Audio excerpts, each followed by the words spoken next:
La naturaleza de Maya. Rama preguntó en ese punto: Señor, ¿cómo pudo existir aquel primer deseo de diversidad en la conciencia infinita? Vasista respondió: No hay contradicción en mis afirmaciones. Cuando alcances la visión de la verdad, descubrirás el fulgor de la palabra.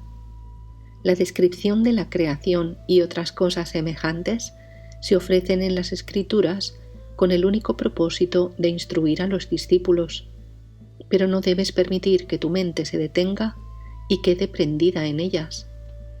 Cuando comprendas lo que quieren decir las palabras, no te dejarás engañar por sus malabarismos. En la infinita conciencia no hay voluntad alguna ni velo de ilusión. Es lo que está ahí, frente a ti, como mundo, aunque todavía no puedas comprenderlo. Solo puede comprenderse cuando la ignorancia llega a su fin.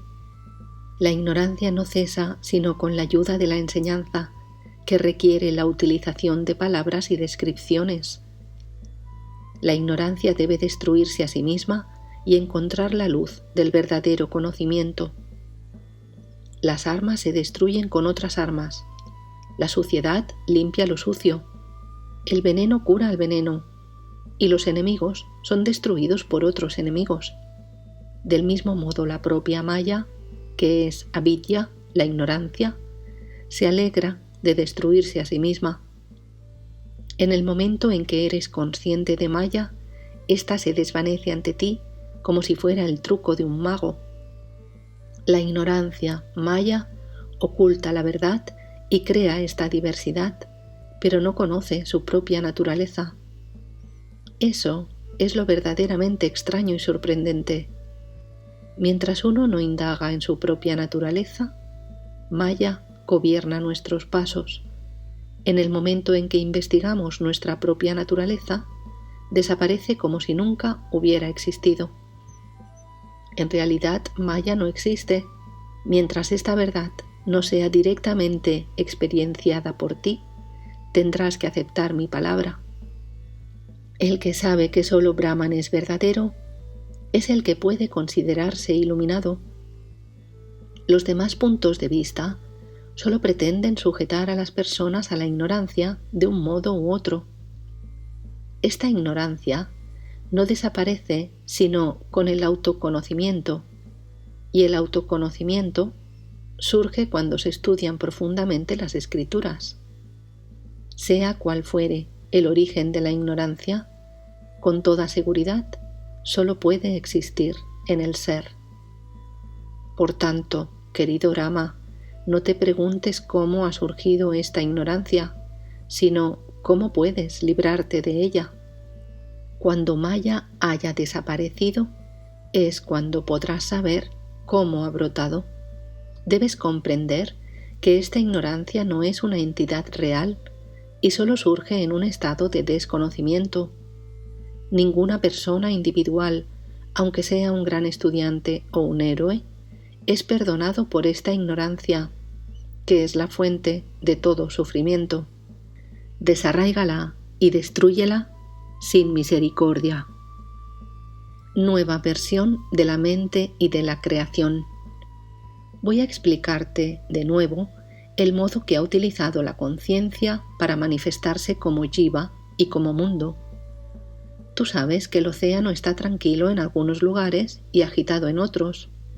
Del mismo modo, la conciencia parece diversa en ciertos sitios, aunque en realidad es no dual y manifiesta en toda su gloria infinita.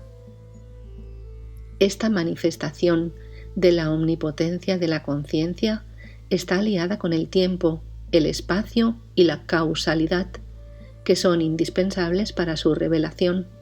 A partir de ahí surgen infinitos nombres y formas, pero todas estas manifestaciones aparentes no son diferentes a la conciencia infinita. El aspecto de esta conciencia, que se relaciona a sí misma con su propia manifestación de nombres y de formas, se conoce como el conocedor del campo o Sakshin, la conciencia testigo. El cuerpo es el campo. El que conoce ese campo, dentro y fuera, y en todas direcciones, es el conocedor del campo o conciencia testigo, Sakshin. Este testigo se siente envuelto en las tendencias latentes y desarrolla un sentimiento de ego o ahamkara. Cuando este sentimiento egótico genera ideas e intenciones en su interior, se conoce como intelecto o buddhi. Como instrumento de pensar, se conoce como mente o manas. Cuando esta mente se modifica y se desdobla, aparecen los sentidos o indriyas. Todo esto constituye el cuerpo, igual que un fruto sufre cambios de tamaño, peso y color a medida que va madurando. La conciencia sufre también aparentes cambios a medida que la ignorancia crece en densidad y profundidad. Los locos abandonan el pensamiento correcto, que es la indagación de la verdad, y se sumergen voluntariamente en la ignorancia, como si ésta pudiera proporcionarles la felicidad. Presos de su propia trampa de acciones diversas y en la identificación de sí mismos como agentes, sufren infinidad de penalidades que son autoimpuestas y autodeseadas por ellos. La causa de tantos infortunios de este mundo solo es la mente repleta de deseos, de ilusiones y de pesadumbres. Olvidando su propio conocimiento, imagina deseos y angustia, malos pensamientos y anhelos que arrastran a la persona hacia el fuego de los objetos sensibles. Rescata cuanto antes a la mente del lodo de la ignorancia, querido Rama. Solo un demonio con forma humana sería capaz de evitar los tormentos de la mente impura producidos por la alternancia de los buenos y los malos pensamientos que conducen a la vejez, la desesperación y la muerte. La manifestación ocasional del poder de la conciencia se revela como este universo poblado por millones de especies de seres presos en sus propios condicionamientos mentales. Se pueden encontrar en cualquier lugar del universo y en cualquier tipo de circunstancia. Algunos de ellos son parte de la nueva creación de este periodo. Otros son más antiguos. Unos han sido encarnados un par de veces. Otros han sufrido incontables reencarnaciones. Algunos ya están liberados. Otros sujetos a terribles sufrimientos. Unos son celestiales, otros semidioses y otros divinidades que gobiernan este universo manifestado. Algunos son miembros de las 4 castas de seres humanos y otros pertenecen a primitivas tribus incivilizadas y hostiles. Algunos tienen forma de hierba y de césped y otros aparecen como raíces, hojas y frutos. Unos tienen forma de enredaderas y otros viven como flores. Unos son reyes o ministros, vestidos con túnicas reales. Otros se visten con cortezas de árbol, pues son anacoretas o mendigos. Unos son serpientes, otros insectos, otros animales como el león, el tigre, pájaros, elefantes o monos. Unos viven en la prosperidad, otros en la miseria. Unos están en el cielo, otros en el infierno. Algunos habitan la región de las estrellas, otros duermen en agujeros de árboles muertos. Unos viven entre sabios liberados, o son ellos mismos sabios que ya han superado la conciencia corporal. Otros están dotados de una inteligencia iluminada. Otros son extremadamente torpes e ignorantes. Lo mismo que en este universo existen incontables especies de seres, en otros universos hay seres semejantes con sus cuerpos adaptados a aquellos mundos, pero todos ellos están esclavizados por sus propias tendencias mentales. Merodean por esos universos dotados de formas elevadas o envueltos en la peor degradación, y la muerte juega con ellos como un niño con una pelota. Presos en sus innumerables deseos y ataduras y limitados por sus condicionamientos mentales, emigran de un cuerpo a otro hasta que perciben la verdad sobre su propio ser, que es conciencia infinita. Después de alcanzar el autoconocimiento, se liberan de la ilusión y no regresan nunca más a este plano de nacimientos y muertes. Pero toda esta creación solo ocurre como en un sueño, no es real, aunque parece serlo. El que supera la ignorancia y desarraiga sus tendencias mentales es un sabio liberado, aunque parezca seguir consciente de este sueño conocido como mundo, no lo ve realmente como mundo. Este mundo ilusorio es concebido por los seres de todos los tiempos hasta que el jiva alcanza la liberación. En cada jiva el cuerpo existe potencialmente, no como una substancia física, sino como un pensamiento y una voluntad. Nueva versión de Brahma y la creación. Voy a explicarte una vez más cómo surge el creador Brahma en la conciencia infinita, para que puedas ver cómo se manifiesta la multiplicidad de seres en esa conciencia. La conciencia infinita está fuera del tiempo y del espacio, y no está sujeta a la causalidad, pero asume todo eso como un juego. En ese momento la persona cósmica, Brahma, comienza a existir. Esta persona cósmica es también la mente cósmica y la vida cósmica. Esta persona cósmica quiere escuchar sonidos y aparece el Akasha, cuyo carácter específico es la transmisión del sonido. Luego, desea sentir el tacto y el aire es creado. Cuando desea ver, la persona cósmica crea el fuego y este fuego se despliega en numerosas fuentes de luz. Cuando desea sentir el gusto, como la frialdad contraria al fuego, el agua comienza a existir. Y finalmente, por su simple deseo de oler, aparece la tierra con su facultad de olfato. La persona cósmica, dotada de estas facultades, es todavía extremadamente sutil e indivisa, pero abandona esa unidad y se percibe como infinitos puntos en el espacio. Cuando se piensa a sí misma como si fuera cada uno de esos puntos, surge el sentimiento del ego o ahamkara. Este ego posee una inteligencia aparente en su interior y con ayuda de los 5 elementos cósmicos concibe el cuerpo como suyo. Cuando imagina un cuerpo de forma física y material, se transforma en ese cuerpo. Esta persona cósmica es Brahma, que parece crear todos estos seres y protegerlos.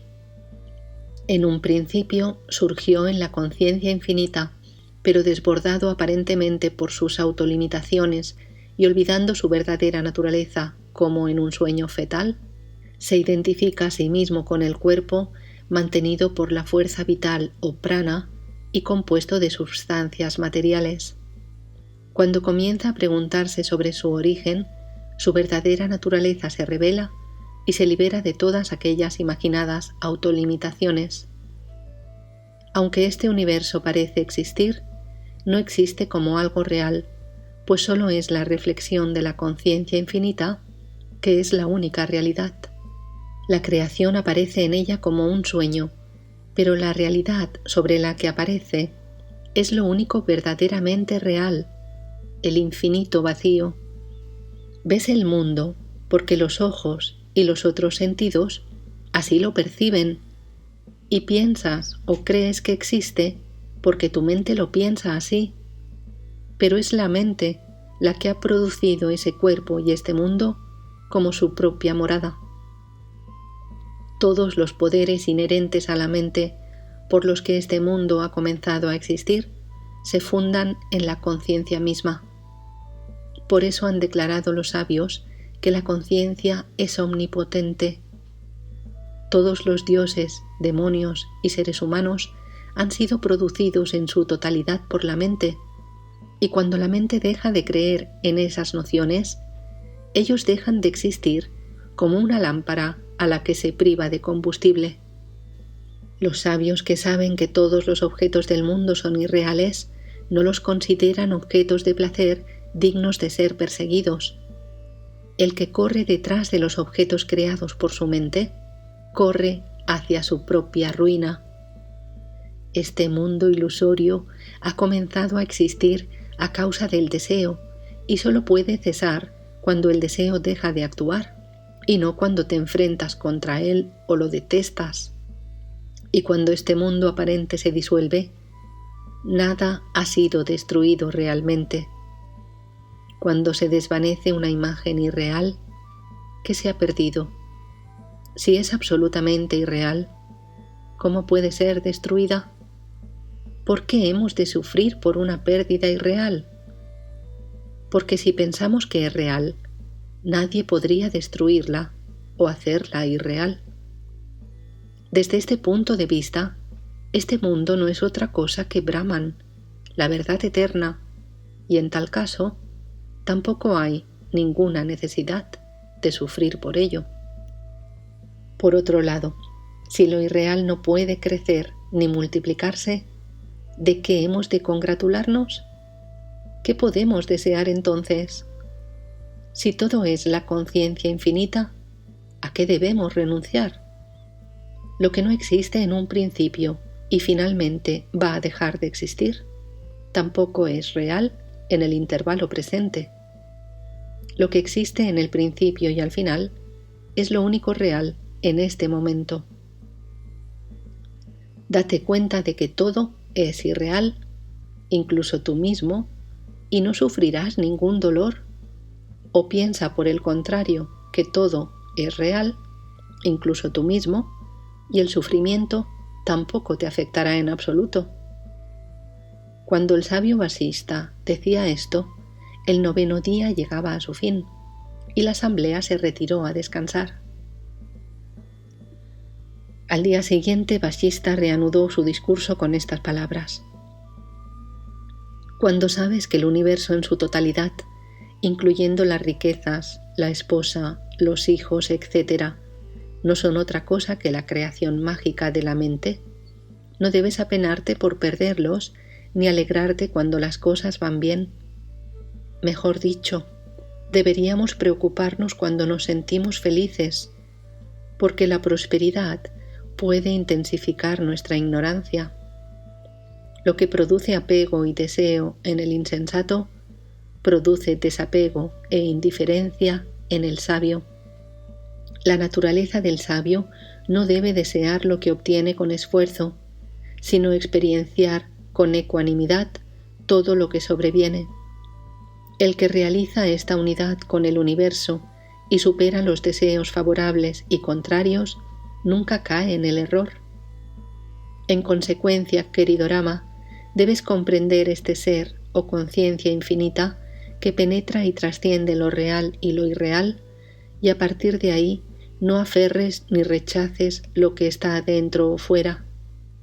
El sabio establecido en el autoconocimiento está libre de todo tipo de atracciones y repulsiones, como el espacio, que está totalmente libre de mancha por lo que ocurre en su seno. No permitas que tu mente se detenga en cualquier objeto sensible con el sentimiento de «esto es mío», para no hundirte en el pantano de la ignorancia. Cuando tu corazón deje de saborear los placeres sensibles como dulces o amargos, habrás conocido todo lo que se debe conocer y estarás a salvo del ciclo de nacimiento y de la muerte.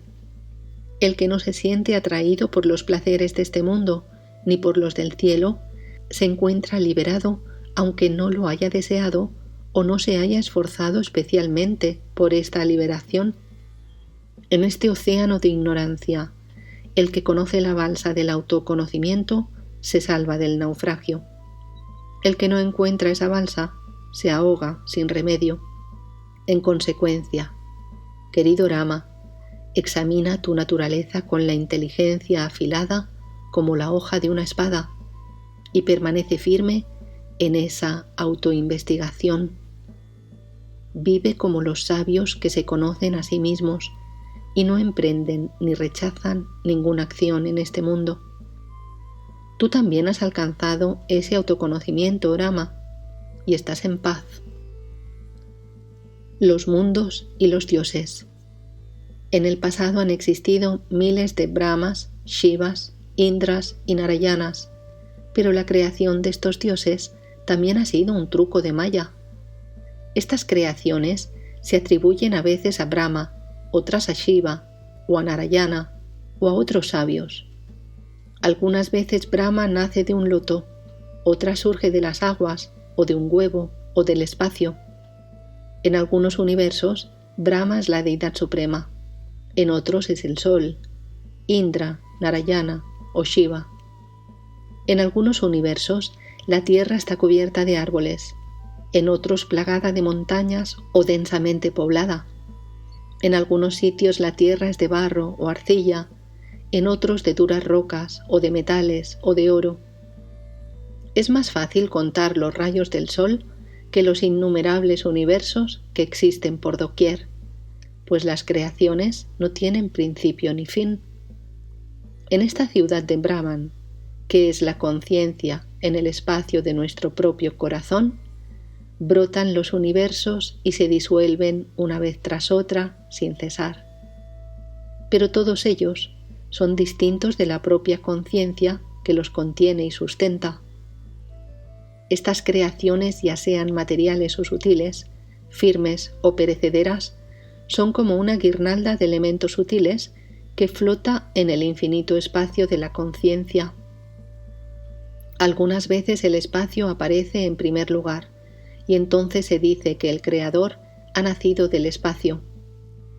Otras, lo primero que surge es el aire, y otras el fuego, el agua o la tierra, y el Creador asume su papel en función de estas circunstancias iniciales. De este cuerpo del Creador surgen también las palabras, como Brahmana, etc.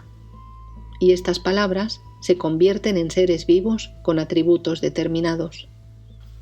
Por supuesto, todo ello es irreal, como las cosas que vemos en los sueños.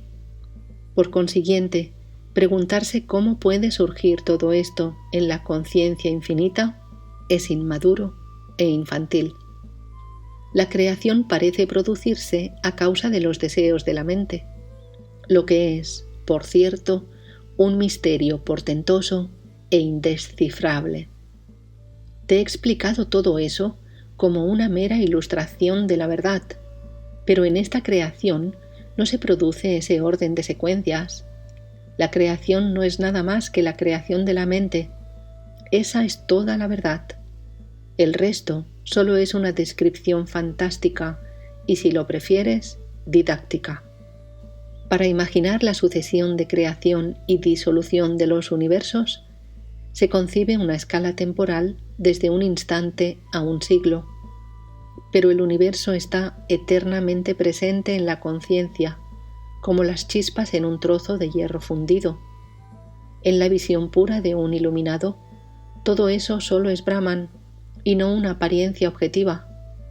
La repetición de una secuencia infinita de universos que se crean y se destruyen, con su infinita diversidad de creadores, no es más que la percepción fantástica del ignorante que se engaña continuamente por haber olvidado su verdadera naturaleza, su arupa. Los que se preocupan de los asuntos de este mundo en busca del placer o del poder, querido Rama, no quieren saber la verdad, que obviamente ignoran.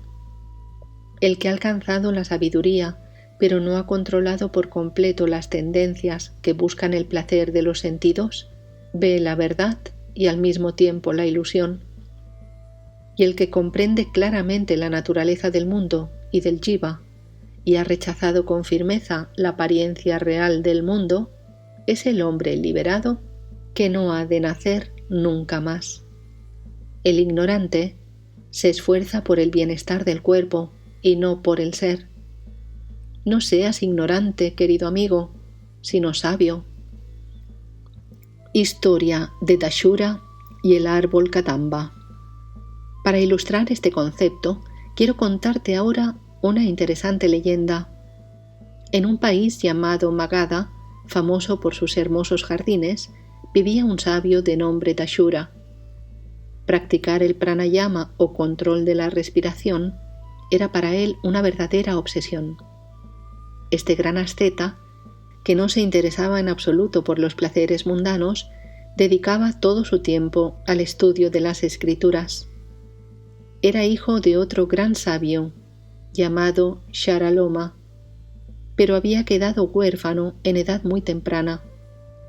Los dioses del bosque tuvieron piedad del muchacho al verle sufrir la pérdida de sus padres, y le dijeron: «Sabio muchacho, hijo de un sabio, ¿por qué lloras como si fueras un ignorante? ¿No conoces la naturaleza evanescente de este mundo ilusorio? Las cosas aparecen, existen por un tiempo y son destruidas finalmente. Esta es la verdadera naturaleza de este mundo. Cualquier ser que parece existir, hasta el propio creador Brahma, sufre una muerte inevitable desde un punto de vista relativo. No hay duda al respecto. Por tanto, no debes lamentar la necesaria muerte de tus padres». El joven sintió algún consuelo. Se levantó y preparó los ritos funerarios de sus padres. A partir de entonces llevó una vida de religión muy rigurosa, preocupado siempre por lo que se debía hacer o lo que se debía evitar. Como todavía no había comprendido la verdad, cumplía al pie de la letra las prácticas religiosas saturadas de preceptos y prohibiciones, lo que le produjo el sentimiento de que el mundo era un nido de vicios y peligros lamentables. Con el fin de evitar tratos con el mundo, creyó que lo mejor sería habitar en la copa de un árbol. Para conseguirlo se puso a practicar un rito sagrado en el que debía cortar un trozo de su propia carne y ofrecerlo al fuego sagrado.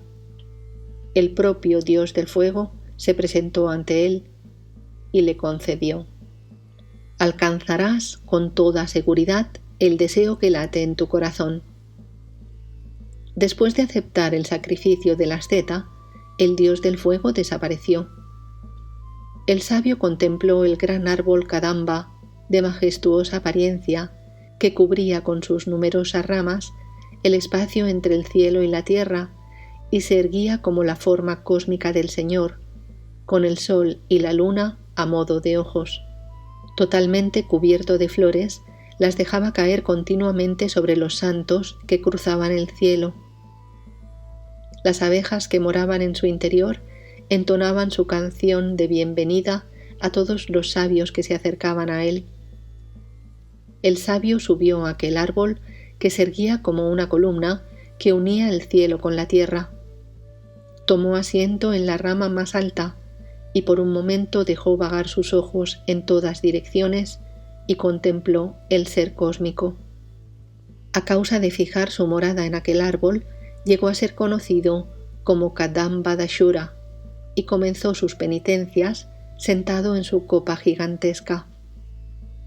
Estaba acostumbrado a las prácticas rituales recomendadas en los Vedas y se puso a realizarlas mentalmente. Tan grande era el poder de estas prácticas mentales que purificaron la mente y el corazón del sabio y alcanzó la sabiduría. Un día se presentó ante él una ninfa cubierta de flores, extremadamente hermosa. El sabio le preguntó: «Bella muchacha, tu hermosura haría palidecer de envidia al dios del amor. ¿Quién eres?». Ella respondió: «Señor, soy una diosa del bosque. Dicen que en este mundo todo puede ser alcanzado por quien recurre a un sabio iluminado como tú. He venido a una fiesta que se ofrecía en este bosque y he encontrado a muchas otras diosas disfrutando de sus hijos. Yo era la única que no tenía hijos y me sentía muy desgraciada. Pero si tú estás aquí, ¿por qué voy a ser desgraciada? Dame un hijo o reduciré mi cuerpo a cenizas». El sabio cogió una planta y entregándosela dijo: «Tómala. Igual que esta planta produce flores en un mes, parirás un hijo en ese mismo tiempo». La diosa se marchó muy agradecida. 12 años después, volvió a donde estaba el sabio con un hijo de esa edad y le dijo: «Señor, este es tu hijo. Le he instruido en todas las ramas del saber, pero hay una que no domino. Ahora te ruego que le instruyas en el autoconocimiento. ¿Quién dejaría que su hijo creciera en la ignorancia? El sabio aceptó hacerlo así, y la diosa se marchó satisfecha. Desde ese mismo día, el sabio comenzó a instruir al joven en todos los aspectos del autoconocimiento. Yo mismo fui a la copa de aquel árbol y escuché las instrucciones que el sabio Dashura daba a su hijo con palabras como estas.